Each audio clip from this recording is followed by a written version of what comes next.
दिन था 10 अक्टूबर 1946 का। उस समय पूर्वी बंगाल की नोआखली में कुछ बंगाली हिंदू लक्ष्मी पूजा की पालन करते हुए शाहपुर के मार्केट से जा रहे थे। तभी अचानक एक दंगाई टोली आ जाती है, जिनमें मुस्लिम लीग के बहुत सारे गुंडे शामिल थे। महज चंद मिनटों में दंगाइयों ने हिंदुओं के जुलूस पे हमला करके शाहपुर के रास्तों में लाशों की ढेर लगा दी। नोआखली में दंगा यहीं पे नहीं रुकता। 14 अक्टूबर को नोआखली के रामगंज पुलिस स्टेशन के अंतर्गत रहने वाले दलित हिंदुओं के घरों में दंगाइयों ने पेट्रोल और किरोसिन से आग लगा दी। करीब एक हफ्ता चली इस भयानक दास्तान ने नोआखली का नक्शा बदल के रख दी। कई गांवों को जबरदस्ती मुसलमान बनाया गया। हजार की संख्या में हिंदू औरतों का बलात्कार किया गया और करीब 5000 से भी ज्यादा हिंदुओं का कत्लेआम करा गया। मुस्लिम लीग का इस प्रायोजित हिंसा का एक ही मकसद था, बांग्लादेश से हिंदुओं का नाम और निशान मिटा देना। सदियों से चली आ रही संस्कृति को एक ही झटके में खत्म कर दिया गया। चलिए जानने की कोशिश करते हैं कि कैसे अमन और शांति के लिए जाने जाने वाला बांग्लादेश हिंसा और दहशत का अड्डा बन गया। तो अब समय का पहिया घुमाते हैं और चलते हैं लगभग 1500 साल पहले वाला बांग्लादेश में। यहाँ तब पाल साम्राज्य का राज था और यहाँ के स्थानीय निवासी बुद्ध धर्म का पालन करते थे। इसी समय महायान बुद्धिज्म के मशहूर आचार्य अतिशा का जन्म विक्रमपुर के शहर में हुआ था। बांग्लादेश तब बौद्ध धर्म का एक केंद्रीय स्थान था, जहाँ से बौद्ध सन्यासी बुद्ध धर्म का पैगाम लेकर तिब्बत, चीन, म्यांमार, जापान और यहाँ तक कि मध्य एशिया तक की यात्रा करते। यही सब जगह तब सिल्क वाणिज्य क्षेत्र का प्रभाव में आता था। संभवतः इस सिल्क रूट के माध्यम से पहली बार अरब के मुस्लिम व्यापारी बांग्लादेश में प्रवेश करते। यहाँ स्थानीय निवासी के साथ वे अर्थनैतिक और सामाजिक तौर पे मिल जाते हैं। ये कारवां इस कदर बढ़ जाता है कि अरब के मशहूर भूगोलविद अल मसूदी जब यहाँ 9वीं सदी में आते हैं, तब उन्हें बंगाल की खाड़ी के उत्तरी पूर्व में स्थित संद्वीप में मुस्लिम प्रवासियों का प्रमाण मिलता है। लेकिन 13वीं सदी तक बांग्लादेश में इस्लाम को ज्यादातर सूफी संत और व्यापारियों का धर्म के रूप में जाना जाता है। मगर 13वीं सदी के आरंभ में कुछ ऐसा हुआ जिसने बंगाल की दशा और दिशा दोनों बदल के रख दी, और इसका जिम्मेदार था गोरी का क्रूर सेनापति मोहम्मद बिन बख्तियार खिलजी। 1192 में तिरोरी युद्ध में शिकस्त के बाद भारत के हिंदू साम्राज्यों का प्रभाव खत्म हो चुका था। सिंधु घाटी के नदियों को खून से लाल करने के बाद इस्लामी आक्रांताओं का अगली निशाना था गंगा नदी के पार भूमि के ऊपर। इस सिलसिले में भारत के प्रसिद्ध नालंदा को ध्वंस करने के बाद खिलजी का अगला निशाना था बंगाल।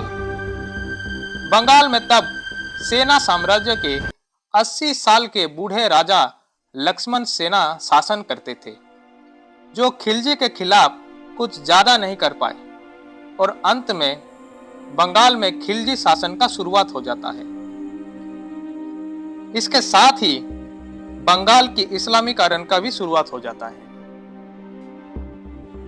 बंगाल की कई जगहों में बहुत सारे सल्तनतें बनने लगी, गली गली में मस्जिद बनवाए गए। लेकिन इस्लाम अभी भी पूर्वी बंगाल में रहने वाले ग्रामीण निवासियों का धर्म नहीं हुआ था। पर 16वीं सदी में आई एक भौगोलिक परिवर्तन ने पूरे बंगाल का काया पलट के रख दी। गंगा नदी की प्रमुख धाराओं ने पूर्वी बंगाल में बहने वाली पद्मा नदी के धाराओं से रिश्ता जोड़ लिया था, जिसके बदौलत पूर्वी बंगाल में जल का प्रभाव बढ़ने लगा, जो कि चावल की खेती के लिए बेहद उपयोगी थे। इसी दौरान मुगलों ने लगभग पूरी भारत में अपना कब्जा कर लिया। वह पूर्वी बंगाल के इस उर्वर क्षेत्र से ज़्यादा कर वसूलने के लिए बहुत सारे शेख और सूफी पीरों को यहाँ नियुक्त करते हैं।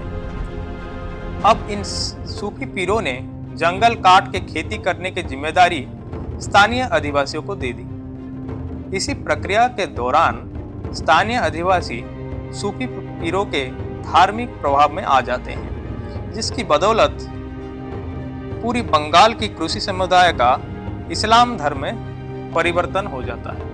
लेकिन यहाँ पे एक बड़ा सवाल उठता है कि कैसे इतनी बड़ी आबादी ने इस्लाम धर्म को अपना लिया। इसका जवाब छिपा है सूफी पीरों के सर्वधर्म सद्भाव के कारण। इसका एक बड़ा उदाहरण है बंगाल के आम जनमानस का सत्यपीठ का पूजा। इस पूजा की पद्धति में दोनों हिंदू और इस्लाम धर्म का अनोखा मिलाप देखने को मिलता है। इसके अलावा बंगाल के लोगों ने कुरान को बुरी ताकतों से बचने के लिए भी इस्तेमाल करना शुरू कर दिया था। यही धार्मिक सद्भाव सदियों तक चलती रही, जिसके कारण जब अंग्रेज यहाँ पे आए तो वे बंगाल को एक हिंदू बहुल क्षेत्र के तौर पर देखने लगे। उन्होंने सभी बंगाली औरतों को, चाहे वो हिंदू हो या फिर मुसलमान हो, बदन में साड़ी और माथे में बिंदी लगाते देखने को पाया। लेकिन ये सारी धार्मिक सद्भाव 1850 आते आते खत्म हो गया।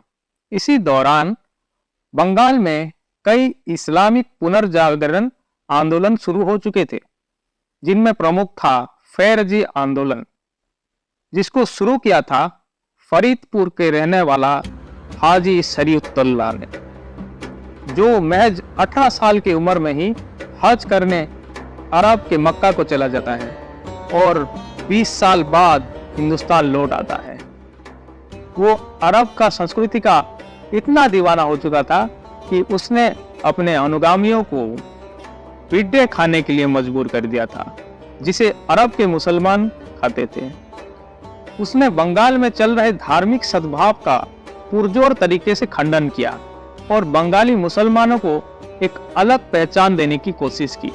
इसके अलावा बंगाली मुसलमानों का वर्षों से चले आ रहे पहनावा, खान पान और पूजा की शैली को बदलने की कोशिश की गई। जो भी परंपरा हिंदू या हिंदुस्तान से जुड़ा हुआ था, उसको बदल के अरबी संस्कृति को अपनाया गया।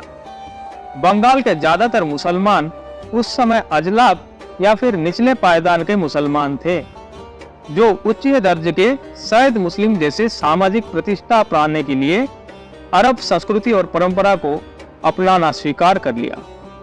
इसके अलावा बंगाल में इस्लामिक चिंतन बढ़ाने के लिए और एक प्रमुख कारण था 1872 का सेंसस। यह सेंसस से पता चला कि बंगाल में करीब 49% मुसलमान थे, जिससे ज्यादातर मुसलमान भागीरथी नदी के पूर्वी की ओर रहते थे और राजशाही चिटागोंग और पावना, नोआखली, मयमनसिंह जैसे जिला में मुस्लिम आबादी 60% से भी ज्यादा हो गई थी।